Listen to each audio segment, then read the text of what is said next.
Sakit gece. Sen ve ben, kadınım.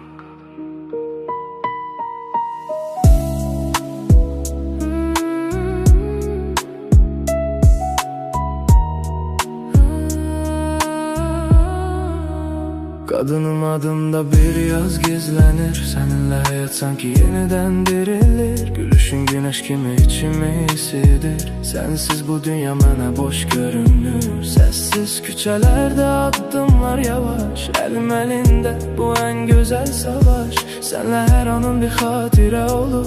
Zaman dayanır yüreğim dolur. Kadınım sen benim güneşim. Karanlıkta bile ışık verirsen içime.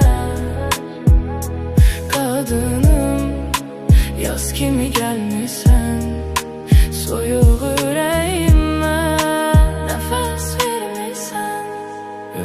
Gözlerinde itirem yolumu tapmıram. Sen olmayanda hiç neye inanmıram. Sözlerin sakit ama derine gelir. Sevgin yüreğimde iz bırakır silinmir.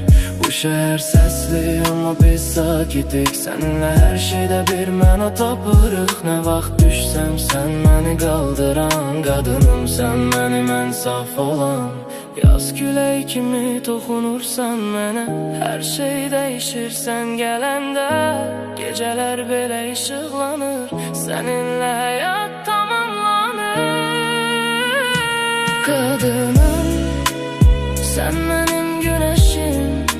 Karanlıqda belə işıq verirsən içimə. Kadınım yaz kimi gəlmişsən. Soyuq